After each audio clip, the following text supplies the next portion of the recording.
Hey guys, Sharp Midget here. So I'm going to be reviewing the Valkin Battle Machines. I have two of them here.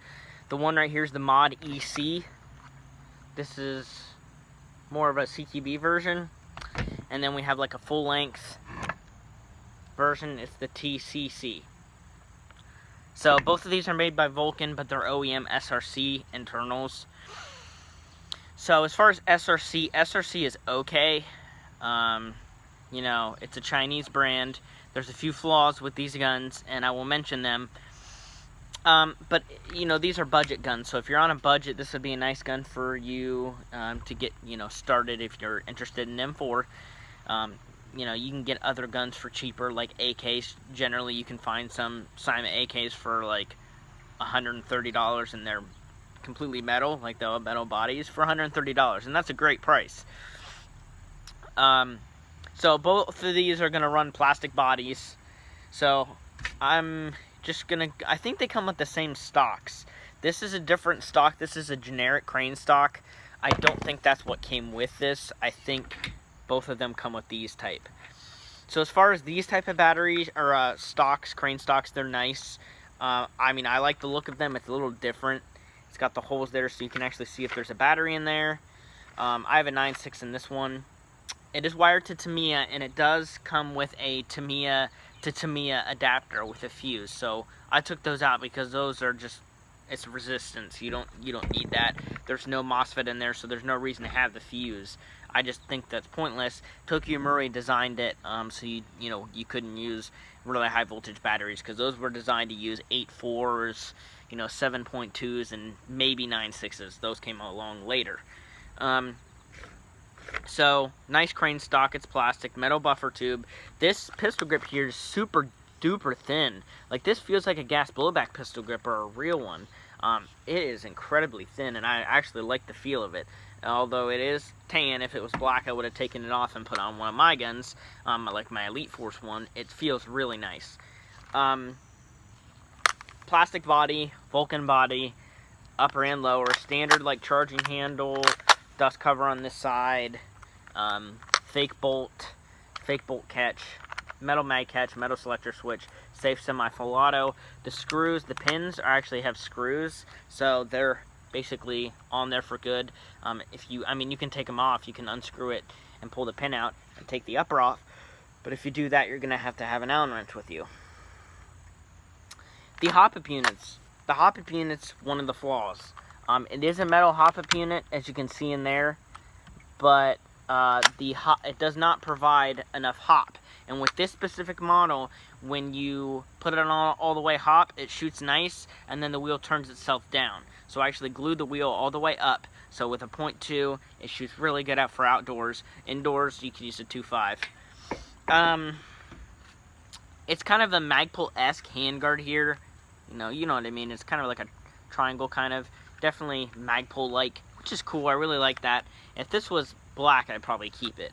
But I gave this to a guy that I met at, I already mentioned this in one of my other videos, that I met at one of the fields. So this is his. As far as what's on the inside, it's just stock SRC. The motor's not really that good. The SRC gearbox shells are really weak. I hate them because they crack all the time. I've had two of them crack on me already. And then the SRC pistons aren't that good either. They're green and they're plastic. They're really not that good. And then the hop-up, that's the one flaw too. So if I recommend replacing anything, I'd recommend swapping the motor and swapping your hop-up. You don't have to open your gearbox for that. It's real easy. Get a ZCI balance. Get a new hop-up unit of any type, and you should be getting much better performance. The gears are nice. They're Elite Force, but they're OEM SRC, and they have a bigger tappet cam, so if you do throw an 11.1 in here, it should feed. Okay, that's that one. With this one, it's still got your plastic body, except this one has a bigger pistol grip, much bigger pistol grip, and it feels comfortable too. Same controls on the body, except this one has a silver bolt. I put an Aries hop-up in here, an Aries plastic hop-up, but this does come with the same type of hop-up, the metal one, which is not very good, but I put the Elite Force one, or Aries one in here. And then the inner barrel is aluminum. on both of these. They come with aluminum barrels. The same type that the Ares guns come with. So and also the Elite Force Competition MP5 OEM SRC, that comes with the same type of aluminum, kind of blackish gray barrel, and I have that in mind still. They're not bad barrels, but they're not tight bores by any means. They're like 605s. Okay, so inside of this, it is completely stock. These should run you about 380 feet per second out of the box. This one right here is running 350. I did put a weaker spring in here. This one is completely stock. It has flip-up sights. I did not mention that on this one. Push it in kind of like a scar on the gas block. And then a flip-up rear sight. Gonna get an orange tip, metal outer barrel, quad rail here. It's a little loose on my version. And a sling mount there. So, pretty good. I put my angle down pistol grip on there, or not pistol grip, vertical grip. And then I also put this holographic sight, which isn't mine, but I'm trying to convince the owner to sell it to me because I want it. This is going to be my loaner gun, so if someone, I'm trying to get somebody into airsoft or whatever, this is going to be their gun to use. So I got to get a LiPo for it. I have a 7.4 in there, but it's not mine. So let's go ahead and shoot the CQC or CQB, whatever, the shorter one first. It shoots right under 350 with the 2. And we're going to use 2 5s. And we have a 75 round Magpul PMag.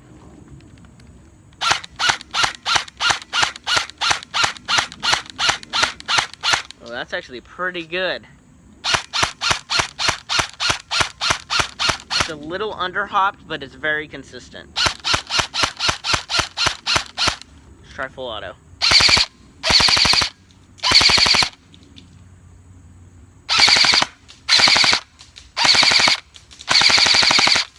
This is a 9.6 also. I didn't say that.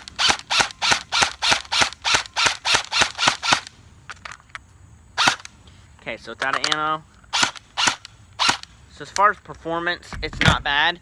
If you get one of these guns, I would recommend not using a 9.6. I would recommend going with your 7.4 nunchuck.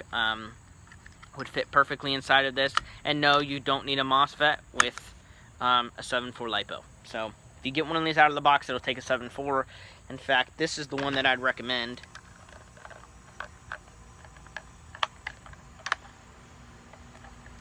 It is a 7.4 2000 milliamp. 2000 milliamp will last you all day. And it's a 15 to 25 C, so it's not too much C rating. So it wouldn't blow that fuse out if you want to keep it in there. But I'd recommend taking it out. So let's go ahead and shoot this with a GMP mid-cap with .25. This one shoots about 380 with the 2, and this one shoots like, dang it. This one shoots like, right at 350 with the 2. Yeah, I just dropped this 9.6. And it's wet out here. I'm going to put it in my pocket. That's because there's no butt plates on the back of the stocks. So, let's go and shoot this. This one sounds cleaner to me when I fire it. It just sounds clean. Even though it's not cycling quick at all.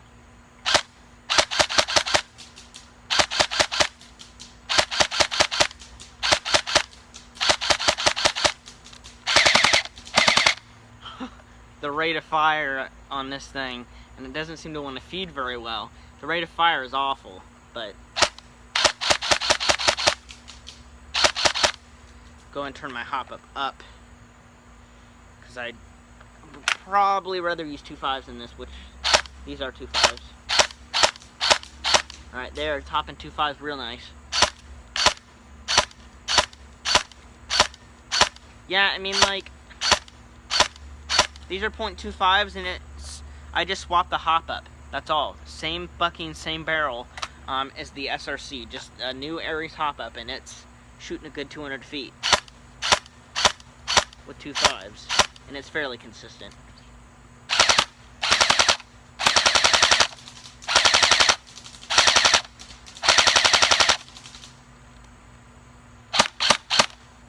Out of ammo?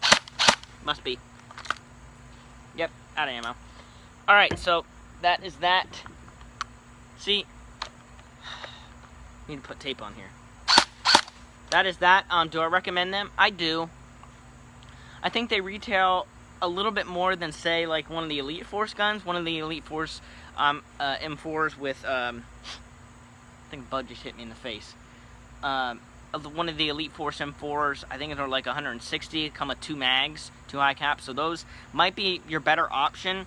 But this one, if you're looking for more of a tactical rifle, you know, this is probably your best bet because, like I said, you know, it has a quad rail out of the box, and your Elite Force M4s don't. The Ares OEM ones, they don't. They're standard, the standard handguards, or the CQC, which does have a plastic rail, but they don't have a full size, full length rifle with a rail. So unless you get the VFC OEM'd Elite Force ones, which are much more expensive.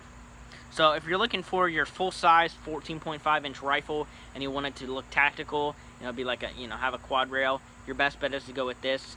But if you don't mind and you just want to throw like a key mod on there, aftermarket, or some other different rail like a Troy or whatever you want, you plan on replacing it anyways, go with an Elite Force. You can just take the whole triangle sight handguard front end off, throw a free float rail on there, and that would look real nice. But if you don't plan on changing things out, then this is probably your best bet.